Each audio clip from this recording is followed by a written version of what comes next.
you will pay again. Easier to fool people than convince them that they have been fooled. It was never about money. No, man, you're trapped. Okay, that's manageable. So first I will start from small disclaimer. This video is not advice, not therapy, and not a warning campaign, also not instruction and not a lesson. I'm not going to tell you how to avoid scams, and also I'm not here to comfort anyone. I'm a bit toxic. I'm explaining how love scams actually work structurally and why the same people keep ending up in the same schemes. So let's clear one thing up first. You didn't get scammed because of bad luck or because of the low IQ. You got scammed because you were already selected. Love scams don't work like fishing with a random hook. They work like same to marketing.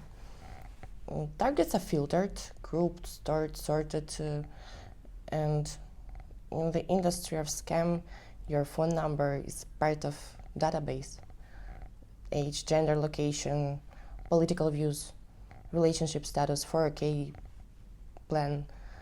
Normally it's men 45 plus, divorced or single, often conservative, lonely, have savings, very predictable patterns for scammer targeting. Reason one, you wanted attention more than accuracy. Most men don't fall for love scams because they believe everything they're told. They fall because communication feels so good. It fulfills their inner emptiness or helps to not feel lonely, and they don't want to stop. You didn't need the story be perfect. You just needed the conversation continue. The scammer checking up on you, asking how your day was, texting you every day so you feel important. And because scammers getting paid for chatting. And yes, most of you did notice inconsistencies. Rare video calls, strange excuses, weird timelines. But accuracy was never the priority. Attention was. Reason two, you were greedy, but you called it romance. Let me translate what love scam often actually means in real life. You thought you found a deal, not a woman, but a deal. A woman who is too attractive for your life, so available and suddenly into you. She's different from other girls, and you know what that is? That's not romance. That's bargain fantasy. Greed doesn't always mean I want money.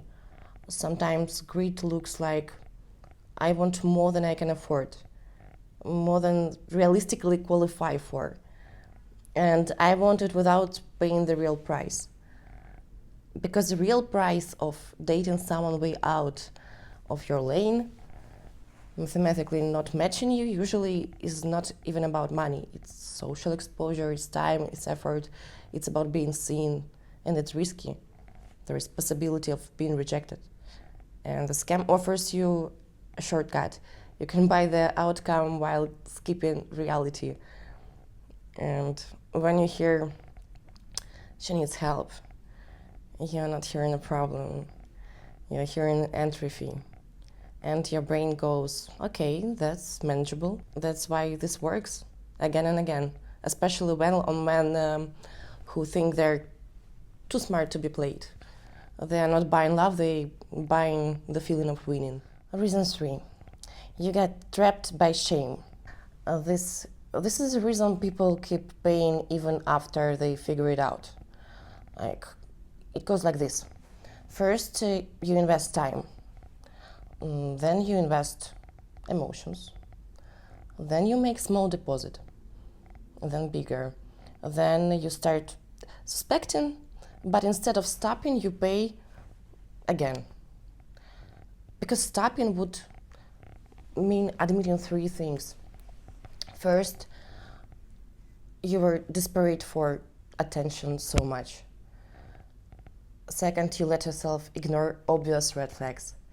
And third, you got played by a fantasy. Or maybe by a man, not even a woman. that hurts. So you don't stop, you double down. You tell yourself it's just one more payment to test her, to get the money back.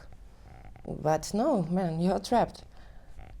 And this is why warnings, media, news, it doesn't work. You can show proof, they will still argue, not because they are defending the scammer, but because they're defending themselves. As Mark Twain said, it's easier to fool people than convince them that they have been fooled. Reason 4. You were buying real events. Now let's say the quiet part out loud. A lot of love scams victims aren't primarily looking for sex or companionship. They're looking for proof that they're still desirable, still powerful, still in the game. And that's why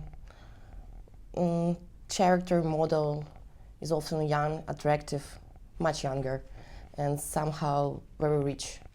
It's not random, it's like mirror, which says, you're not old, you're not invisible, you're special. A woman like that doesn't fall out of the sky for a 60-year-old man living an ordinary life. Not because he's bad, but because reality has boundaries. But scam sells you a world where boundaries doesn't exist.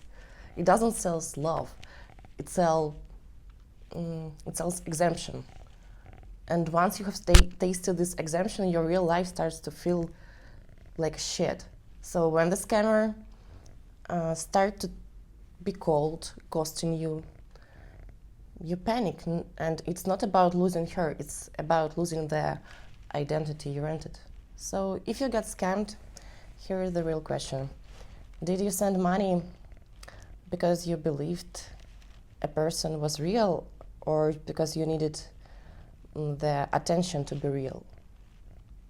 Because if the second, then nothing will change until you deal with that hunger. And if you don't, you will pay again.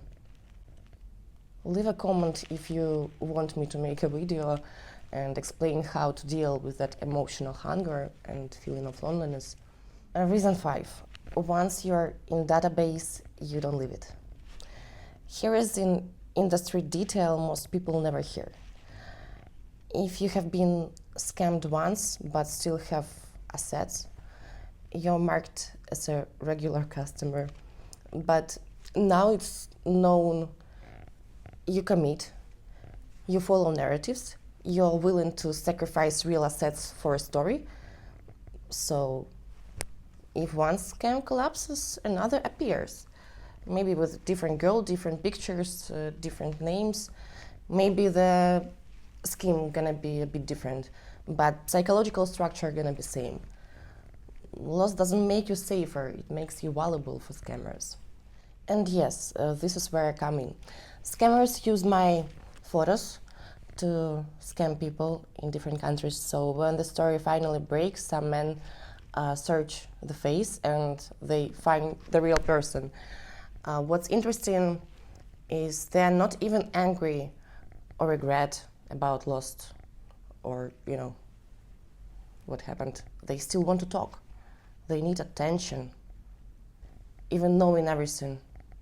So that tells you exactly this was never about money. If you or your friends been scammed, tell your story in comments to share your experience with others and prevent them from falling in this scam. Check my Instagram for more information about scam in link below, and don't forget to subscribe. See you next video.